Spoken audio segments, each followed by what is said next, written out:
តាហ្វឹកស្ដីគ្នាយើងឥឡូវយើងចូលមកក្នុងកម្មវិធី Photoshop របស់យើងហើយថ្ងៃនេះខ្ញុំនឹងមកសម្រាយនៅ layer ដែលខ្ញុំបានធ្វើទៅលើ poster មួយដែលខ្ញុំបាន scroll ទៅក្នុង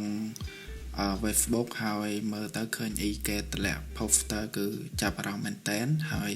ថ្ងៃនេះគឺយើងមាន poster ចំនួន2ដែលខ្ញុំនឹងបំលែង poster 2នេះឲ្យទៅជា poster 1ហើយដូចជាទាំងអស់គ្នារាល់ដងដែលធ្វើឬក៏ខ្ញុំធ្វើរាល់ដងខ្ញុំនឹងបង្កើត artboard មួយដែលទំហំវាគឺ2000 គុណនឹង2000ហើយយើងនឹងធ្វើទៅលើ background មុនដែល background របស់ខ្ញុំនឹងយក inspire ពី poster ខាងនេះគឺមានទៅនឹងពណ៌ដែលខ្ញុំចាក់ពីគេមកគឺពណ៌របៀបទឹកក្រូចរៀងបែកមករៀង font តិចចឹងណាបងប្អូនគ្នាអាច copy color code ខ្ញុំបានហើយបន្ទាប់មកគឺខ្ញុំនឹង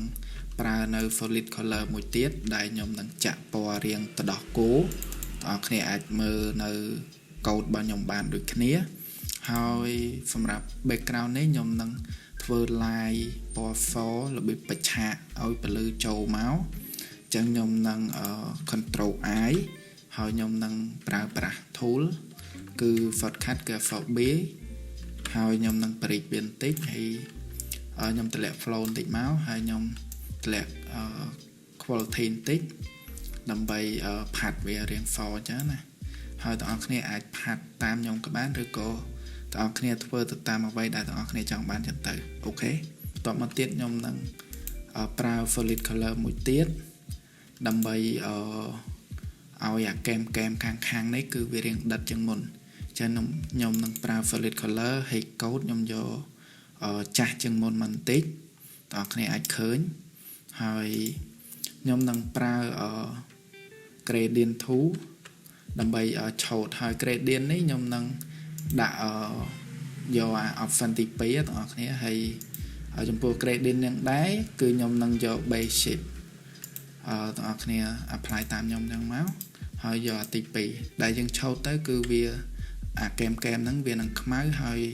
អាកដាលនេះវានឹងសអូខេអញ្ចឹងខ្ញុំនឹង control V មកវិញដោយសារខ្ញុំបានធ្វើហើយឥឡូវ background យើងនៅខ្វះមួយទៀតគឺរបស់គេគឺមានរបៀបកលាក្រោខាងក្រោយអញ្ចឹងខ្ញុំនឹង apply កលាក្រោមួយបងប្អូនគ្នាអាច down ពី internet ក៏បានឬក៏បងប្អូនគ្នាអាចធ្វើបាននៅក្នុងកម្មវិធី Illustrator ឥឡូវខ្ញុំចូលមកកម្មវិធី Illustrator យើងទៅយក rectangle មួយមកគូសមកហើយយើងអត់យក fill ទេគឺយើងយក stroke យើងយកពណ៌ខ្មៅក៏បានពណ៌អីក៏បានយើងអាចដូរពណ៌តាមក្រោយបានហើយចំពោះ stroke ខ្ញុំដាក់2 point ហើយដើម្បីធ្វើកលាក្រោបានបងប្អូនគ្នាចូលមក object យក path យក fit to grid ហើយ preview វាទៅថាដាក់ row 10 chu date column ហើយខ្ញុំដាក់10ដែរចុះចឹងខ្ញុំចុច OK ចឹងខ្ញុំ select ទាំងអស់នេះខ្ញុំ control G ដើម្បីគ្រប់វាហើយដើម្បីផាសនៅក្នុង Photoshop បានបងប្អូនគ្នាចុច select វាមកចុច control V ចូលមកក្នុងកម្មវិធី Photoshop ដាក់ control V ហើយយកវាជា smart object មកនេះកលាក្រោដែលយើងបានធ្វើមិញហ្នឹងហើយបន្ទាប់មកបងប្អូនគ្នាដាក់វាទៅជាពណ៌ font ទៅយើងមកស្ដាំយក blending option ហើយយក gradient overlay ពណ៌ font ចឹងមកចុច OK មកហើយបងប្អូនគ្នាអាច apply កន្លែង normal នេះទៅជាអីផ្សេងទៅថតទៅជា font line ឬក៏អីចឹងណាអូខេឥឡូវបានប៉ុណ្ណឹងអញ្ចឹងបន្ទាប់មកទៀតខ្ញុំនឹងធ្វើទៅលើជើងត្រសម្រាប់ដាក់កែវខ្ញុំអត់ប្រើនៅ poster មួយនេះទៀតទេគឺខ្ញុំនឹង apply poster ទី2អូខេទី1គឺខ្ញុំប្រើ rectangle ដើម្បីគូសទៅនឹងនេះអាចជើងត្ររបស់វាណាហើយបន្ទាប់មកទៀតខ្ញុំនឹងគូសទៅនឹង rectangle មួយទៀតដែលយកពណ៌របៀបទឹកក្រូចអ្នកគ្នាអាចមើលពណ៌បាន color ហើយខ្ញុំនឹងrectangle ទី1នេះអាលើនេះខ្ញុំនឹងដាក់ inner glow ឲ្យវា chẳng intercolor គឺខ្ញុំយកពណ៌រាងប្រផេះហើយខ្ញុំដូរពី normal ទៅ Linoleum S ហើយ Opacity គឺខ្ញុំយក 5 ហើយបងប្អូនគ្នាអាច copy fitting ខ្ញុំបានឬក៏បងប្អូនគ្នា frame តាមអ្វីដែលបងប្អូនគ្នាចង់បានទៅហើយបន្ទាប់មកទៀតគឺខ្ញុំដាក់ curve បន្តិចចូលមកកាន់ adjustment យក curve មកអូខេហើយទាញវារាងខ្មៅបន្តិចមកហ្វាយើងចង់ឲ្យកែមខាងនេះរាងខ្មៅបន្តិចហើយទាំងនេះរាងសដល់ហ្វាពលឺជះមកអញ្ចឹងណាបន្ទាប់មកទៀតគឺខ្ញុំនឹងដាក់រូបកែវរបស់ខ្ញុំចូលដែលកែវទី1គឺកាហ្វេទឹកដោះគោហើយកែវទី2កាហ្វេខ្មៅកែវទី3គឺ ice latte អូខេនៅពេលដែលបានកែវទាំងអស់ហ្នឹងហើយអ្វីដែលខ្ញុំគូធ្វើបន្ទាប់ទៀតគឺខ្ញុំនឹងដាក់ shadow ឲ្យវាហើយ shadow គឺខ្ញុំគ្រប់នៅនេះshape ដែលយើងបានបង្កើតមិញហ្នឹងណាយើងប្រើ rectangle ហ្នឹងគឺយើង apply នៅ curve ដូចខ្ញុំប្រាប់ចូល adjustment យក curve មកហើយតម្លាក់វារាងខ្មៅមកអូខេប្រើ exposure ក៏បានដែរចឹងខ្ញុំនឹង control I មកវិញចឹងនេះជា shadow ដែលខ្ញុំបានគូសខ្ញុំគូសចូលគ្នាមកខ្ញុំអត់បបែកមួយទេអញ្ចឹងខ្ញុំប្រើ pen tool ក៏បានប្រើអីក៏បានតែ pen tool បងប្អូនគ្នាយកផាកណាមិនយក shade ទេអូខេចឹងបងប្អូនគ្នាគូសមកគូសដៅវាចឹងឥឡូវខ្ញុំដៅហើយខ្ញុំមើលទៅមានអារម្មណ៍ថាវារាង flake ជាងមុនចឹងនៅពេល flake ខ្ញុំcontrol J មួយទៀតមកដើម្បីឲ្យ formal យើងឬក៏ shadow របស់យើងហ្នឹងវារាងដិតជាងមុនណាហ្នឹងហើយអញ្ចឹងបន្ទាប់ពីបានប៉ុណ្ណឹងហើយខ្ញុំនឹងដាក់អក្សរឲ្យវាមានកាហ្វេទឹកដោះគោ milk coffee ហើយ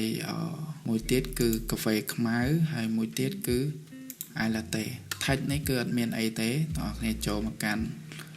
type tool មកហើយចុចមកប៉ាច់មកហើយវាយទៅអូខេហ្វានេះប៉ុនចឹងវាយមកដាក់មកហើយរកប៉ុនណាដែលបងប្អូនគ្នាចង់បានចឹងទៅងាយទេអានេះខ្ញុំមកសម្រាយ layer អូខេនៅពេលដែលបានប៉ុណ្ណឹងនេះឃើញនៅគេដាក់តម្លៃអត់គឺមានរង្វង់មួយហើយមានហ្វ្រូយបញ្ចុចនេះមួយទៀតអញ្ចឹងដើម្បីធ្វើនេះបានបងប្អូនគ្នាចូលមកកាន់ ellipse tool fill យើងយក fill stroke យើងយក none អូខេដើម្បីឲ្យមួយបានចុច fill ឲ្យជាប់អូខេហើយដើម្បីធ្វើនេះបញ្ចុចដូចគេនេះបានណាបងប្អូនគ្នាឈរមកក្នុង ellipse tool តដែរឃើញនេះយកអាទី3របៀបត្រីកោណណាចឹងគូសវាមកចុច fill ក៏បានអត់ចុចក៏បានចឹងទាញវាដាក់មក control T មកហើយយើង frame មកចឹងដើម្បី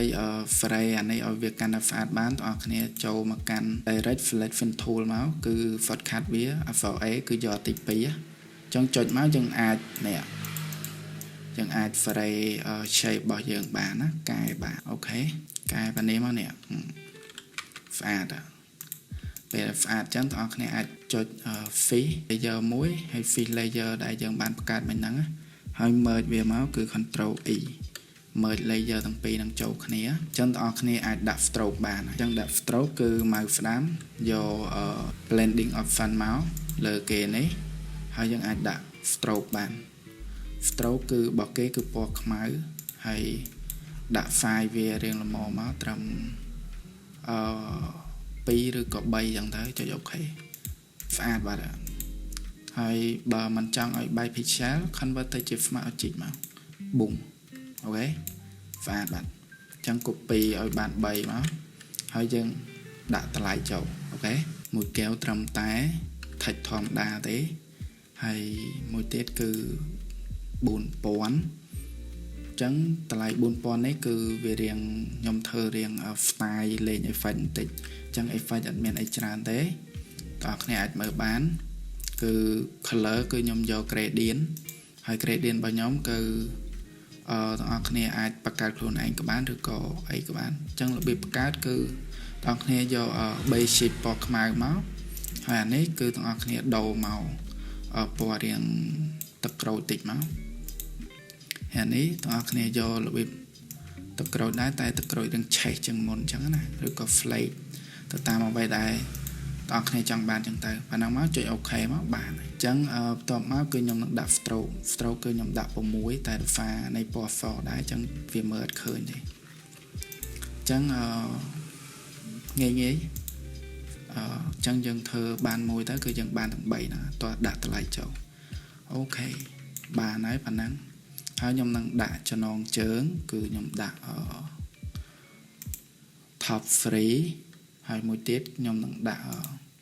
ដែលលក់ដាច់បំផុតអញ្ចឹងកន្លែង top free នេះគឺខ្ញុំមិនដាក់ឆ្កុយហ្នឹងទេខ្ញុំនឹងប្រើ rectangle មួយហើយខ្ញុំដាក់ពណ៌ 4 អូខេនេះដូចទាំងអស់គ្នាបានឃើញហើយយើងទាញ corner ពីចិត្តយើងឲ្យរៀងកោងមិនតិចទៅបន្ទាប់មកគឺកន្លែងដែលលក់ដាច់នេះគឺ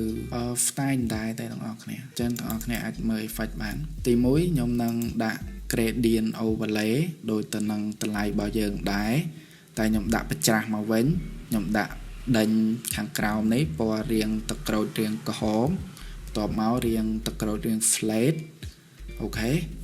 ហើយបន្ទាប់មកខ្ញុំនឹងដាក់ interglow ឲ្យវា interglow គឺអត់មានអីឆ្ងាយទេគឺដដែលទេគ្រាន់តែ frame file frame quality បន្ទាប់មកខ្ញុំនឹងដាក់ stroke គឺខ្ញុំយកពណ៌ 4 ហើយ file គឺ30 pixel បន្ទាប់មកចុចអូខេបន្ទាប់ពីបានប៉ុណ្ណឹងហើយខ្ញុំនឹង control G មួយដើម្បីគ្រប់វាហើយនៅពេលដែលខ្ញុំគ្រប់ហើយគឺខ្ញុំនឹងដាក់ effect មួយទៀតគឺខ្ញុំនឹងដាក់ stroke ដូចទាំងអស់គ្នាបានឃើញអញ្ចឹងនេះពណ៌រាងទឹកក្រូចណាអញ្ចឹងខ្ញុំនឹងចូលមកកាន់ blending option ដដែលខ្ញុំយក stroke ហើយកន្លែង stroke នេះទាំងអស់គ្នាចូលដំបូងគឺឃើញប៉ុណ្ណឹងឯងត្រូវតែកន្លែង color នេះទាំងអស់គ្នាចុចមករើសមក gradient មកហើយពណ៌គឺខ្ញុំនឹងដាក់ដូច gradient របស់ 4 ដែរអញ្ចឹងយើងចុចអូខេមកហើយ file ទាំងអស់គ្នាអាចទាញបានតែខ្ញុំទាញមកល្មមឯងមិនហ្នឹងខ្ញុំទាញត្រឹម9ទេហើយខ្ញុំនឹងចុចអូខេបន្ទាប់មកខ្ញុំនឹងគ្រប់មកតង់ទៀតចឹងទាំងអស់គឺ3គ្រប់ហើយខ្ញុំនឹងចូលមកកាន់ blending option ដដែលហើយខ្ញុំយក shadow ម្ដងនៅពេលដែលយើងដាក់ shadow ចឹងទៅគឺវារៀង pop ជាងមុនហើយfor យើងគឺស្អាតជាងមុនអញ្ចឹង shadow គឺយើងនឹងយកពណ៌ stroke តែ stroke នេះរៀងចាស់បន្តិចហើយដូរពី normal មក multiply ឲ្យរៀងដិតជាងមុនហើយកន្លែងនេះយើងអាច frame បានទាញបានថា stroke យើងចង់បានពលឺពីណាទៅណា shadow វាក្បាលផ្ទៃយើងអាចតម្លាក់បានឬក៏យើងតម្លើងតាមជាក់ស្ដែងអ្វីដែលយើងចង់បានតែកុំដាក់ដិតពេកពេលដែលដាក់ដិតពេកវាទៅជាហ្វាបវិញអញ្ចឹងយើងដាក់មកល្មមមកដាក់រៀងត្រឹម30ឬ40អញ្ចឹងទៅហើយ40យើងដាក់ត្រឹម4ទៅហើយកន្លែង distance នេះយើងអាចដាក់18ឬក៏អីចឹងណានេះជា setting របស់ខ្ញុំបងប្អូនគ្នាអាច copy បានអូខេហើយបន្ទាប់មកគឺខ្ញុំនឹង touch effect មួយទៀតចូលគឺខ្ញុំដាក់មានគ្រប់ Faka freelance cafe បងប្អូនអាចទៅ Faka បានអូខេeffect នេះគឺអត់មានលេងអីឆ្ងាយអីទេគឺ touch យកតែម្ដងរើសប៉ុនឲ្យតែស្អាតមកអូខេហើយខ្ញុំនឹងដាក់ logo គឺខ្ញុំដាក់គេនេះគឺរៀងគ្រាន់បើដែរហើយ poster យើងគឺចប់ហើយចឹងដើម្បីចង់កែពលឺទៅលើ poster final របស់យើងបានបងប្អូនគ្នាអាច merge layer ទាំងអស់ហ្នឹងចូលគ្នាបានបងប្អូនគ្នាគ្រាន់តែចុចនៅ Alt Control Shift E មកគឺវានឹង merge layer ទាំងអស់ចូលហើយអូខេចឹងយើងនឹងចុច Control Shift A មកគឺចូលមកក្នុង camera raw filter អូខេចឹងយើងអាចកែបានអ្វីដែលខ្ញុំចូលចិត្តកែគឺខ្ញុំនឹងតម្លើង exposure បន្តិចឬក៏តម្លាក់តាមជាក់ស្ដែងខ្ញុំតម្លើង contrast តម្លាក់ high បន្តិចតម្លើង shadow ប៉ុណ្ណឹងហើយខ្ញុំតម្លើងនៃរៀងដិតបន្តិចមកហើយ texture អូខេតម្លើងមកហើយកន្លែងនេះខ្ញុំនឹងតម្លើងពលឺឲ្យបន្តិចខ្ញុំគិតថាប៉ុណ្ណឹង poster ខ្ញុំអូខេហើយចឹងខ្ញុំចុចអូខេមកចឹងយើងនឹងមកស្ដាំទៅជា file ជីកមកហើយយើងនឹង save វាដើម្បី save បានចូលមកកាន់ file យកពាក្យ export យក export អូខេអញ្ចឹងយើងរើសមកដាក់ JPG quality ដាក់7ហើយ export រកទីតាំងដែលទាំងអស់គ្នាចង់ដាក់មក 3D file មកអូខេ poster យើងបានបញ្ចប់ហើយ